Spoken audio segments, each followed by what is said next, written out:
એ આલી મદદ. જય જવાન જય કિસાન. તો મિત્રો હવે સવારમાં આપણે વાડી આવી ગયા અને મોટર કરી દીધી ચાલુ. તો આવી ગયું છે નાકામાં પાણી.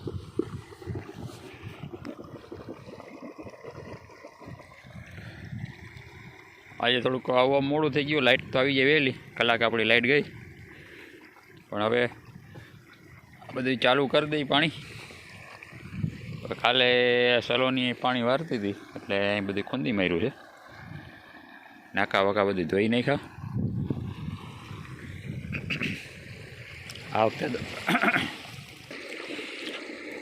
વખતે તો વાંધો ન આવ્યો, પણ હવે પાછું પાણી વારશો ને ત્યારે આ બધા નાકાના મોઢા બંધ કરવા અઘરા પડશે.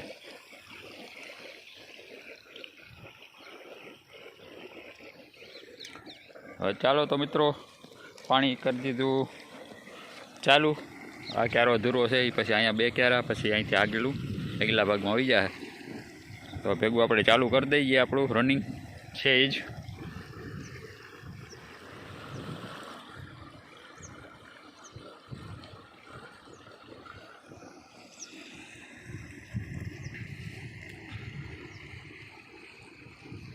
મિત્રો આપણા આ ચણા 1 મહિનાની અંદર હવે 4-5 દિવસ ઓછા છે, એટલે 25-26 દિવસના ચણા થયા. ત્રીજું પાણી કર્યું ચાલુ.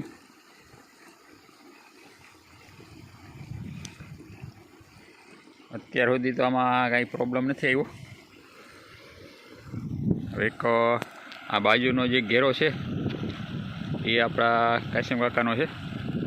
હવે એની 1 મહિને 31મે દિવસે ત્રીજું પાણી ચાલુ કર્યું હતું.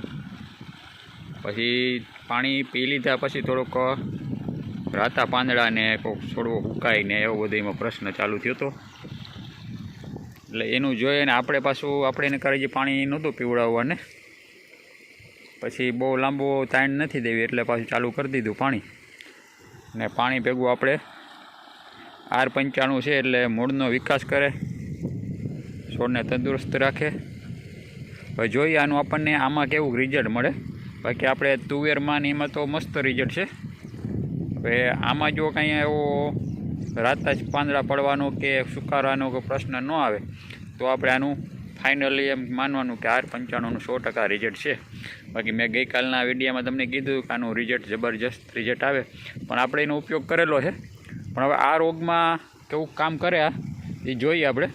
કે આ જે બાજુનો ઘેરો છે આ પીઢળિયું નૂનું કર, એમાં એવું કાંઈ પીવડાવેલું નહોતું ને આપણે આમાં પીવડાવ્યું છે. પાણીનો ખાલી 7 દિવસનો ફેરફાર છે, એના કરતાં આપણે ત્રીજું પાણી 7 દિવસ વહેલું પાયું.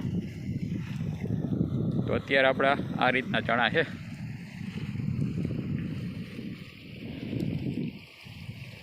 આના બીજ દરનો તમને વાત કરું તો આપણે વીઘે 12 કિલોની એવરેજ ઉપર વાવેલો હતા. એટલે બહુ ઘાટા નહોતા વાવેલા. પૂરેપૂરા આપણે 120 કિલો 10 વીઘાની અંદર વાવેતર કરેલું છે. અને બીજું આપણે રસ્તો રિપેરિંગનું કામ ભેગું સાથે ચાલુ છે. હવે આપણે એમ તો વચમાં 1 દિવસ આપણો રસ્તો રિપેરિંગનું કામ બંધ રહી ગયું હતું. હવે રસ્તો આપણો થઈ ગયો કમ્પ્લીટ ટનાટન. એમાં થોડાક ઝાડવા બાળવા નડતા વળ કાપી નાખ્યા અને ફર્સ્ટ ક્લાસ ભરતી કરી દીધી આખા રસ્તામાં. તો તમે આગળ તમે જોજો આપણો રસ્તો કેવો તૈયાર થઈ ગયો.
રસ્તાનું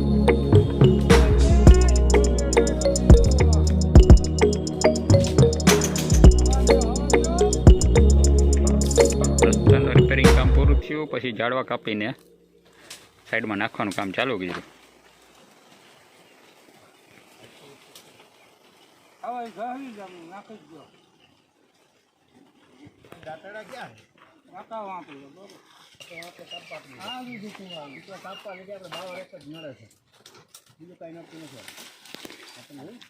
એને કાપી આવે હોય તો ત્યાં આ ટેલર બાજુમાં રાખીને પછી ટેલર પાસે ઊભીને ટેલર ઉપર ઊભીને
મિત્રો ફાઇનલી આ નીક પૂરી થવા આવી છે. હવે 2 ક્યારા બાકી રહ્યા પછી કાલે આ ઉપલી નીકમાં પાણી ચાલુ થાય. આમાં કાલ ને આજ 2 દિવસ એક નીકમાં થયા છે કેમ કે સવારે આપણે 1 કલાક મોડી મોટર ચાલુ કરી હતી એટલે થોડીક વાર લાગી ગઈ અને પાછી વચમાં 2 કલાક 1 કલાક લાઇટ વહી ગઈ હતી. નકર અત્યારે લાઇટ આપણી વહી ગઈ હોત 4નો ટાઈમ હતો એટલે 5 વાગે લાઇટ વહી જાય. એકાદો ક્યારો નીકમાં રહી જાય એવું હતું આજનું કામકાજ. ને જોઈએ ને મિત્રો આપણો રસ્તો કેમ થઈ ગયો કમ્પ્લીટ ને. તો આવજો આપણી વાડીએ કોઈ ના હોય તો. હવે આપણો રસ્તો થઈ ગયો કમ્પ્લીટ. થોડો ખર્ચો કર્યો 10-12 હજારનો પણ કરી નાખ્યો આમ ટન. હવે તો ચાલો મિત્રો પાછા કાલે મળીએ.